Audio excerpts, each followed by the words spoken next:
बड़ी मैं doctor Saliya Kausar Abdul Saleem, obstetrician, gynaecologist and infertility specialist. मैं आज बताऊंगी आपको कि प्रेगनेंसी में केयर कैसा लेना चाहिए और प्रेगनेंसी में ट्रीटमेंट भी कैसा करना चाहिए। आजकल हम जो देख रहे हैं कि लेडीज़ को पहले महीने से तो डिलीवरी होने तक बहुत केयर करना पड़ रहा है, बार बार सोनोग्राफी पे भी देखना पड़ रहा है। क्यों तो आजकल हम देखते हैं अचानक कभी भी पेट में बच्चे चले जा रहे हैं, अचानक आईयूडी हो रहा है, कभी टाइम के पहले डिलीवरी हो जा रही है, जैसा कि बच्चेदानी का मुंह खुल जाता है। तो अभी हम देखते हैं कि अगर किसी का एक भी अबॉर्शन होता है, 2 अबॉर्शन होते हैं, तो वैसे लेडीज़ ने दूसरा हमल ठहरने के पहले से अच्छे से ट्रीटमेंट कराना चाहिए, जैसा कि पूरे ब्लड टेस्ट हस्बैंड वाइफ के, और फिर वो ब्लड टेस्ट में कुछ प्रॉब्लम आता है तो उसके इन्फेक्शन की दवाइयाँ लेना चाहिए। इन्फेक्शन की दवाइयाँ लेने के बाद फिर और एक बार ब्लड टेस्ट करना चाहिए और एक बार ब्लड टेस्ट करना चाहिए। तो पूरा जब इन्फेक्शन निकलेगा तो माँ के पेट में बच्चा हेल्दी पैदा होता है और फिर टाइम के पहले डिलीवरी नहीं होती। और फिर कोई कोई पेशेंट में तो अगर बच्चेदानी के मुँह का लेंथ कम होता है तो उसको टाँका लगाना पड़ता है, 8-8 दिन को इंजेक्शन देना पड़ता है, गोलियां देना पड़ता है। तो ये सब चीज़ें हमें बराबर करना पड़ता है। डिलीवरी होने तक बहुत केयर करना पड़ रहा है आजकल। तो कोई कोई पेशेंट के बच्चे तो गले में ना लटक कर पेट में ही गायब हो जा रहे हैं।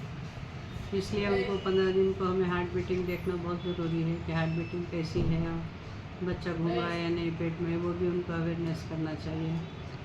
तो आजकल ये बहुत केसेस देखने में आ रहे हैं कि टाइम के पहले ऐसे थोड़ा भी नहीं दुखा तो जल्दी से 6ठे महीने 5वें महीने में डिलीवरी हो जा रही है। तो अगर हम एक बार भी एबॉर्शन होता है तो हस्बैंड एंड वाइफ दोनों के ब्लड टेस्ट कराना पड़ते हैं।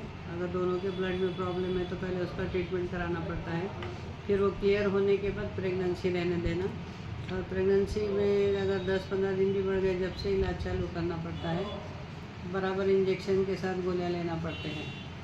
और एक भी एबॉर्शन होता है तो फिर बच्चेदानी के मुँह का लेंस देख के उसको टाँका लगाना पड़ता है। वो लगाने के बाद भी तुमको ट्रीटमेंट चालू ही रखना पड़ता है। कभी बच्चे की तरफ पानी कम हो जाता है, कभी उसकी ग्रोथ बराबर नहीं होती, कभी माँ का बीपी बढ़ जाता है, वज़न बढ़ जाता है, कभी खून कम हो जाता है।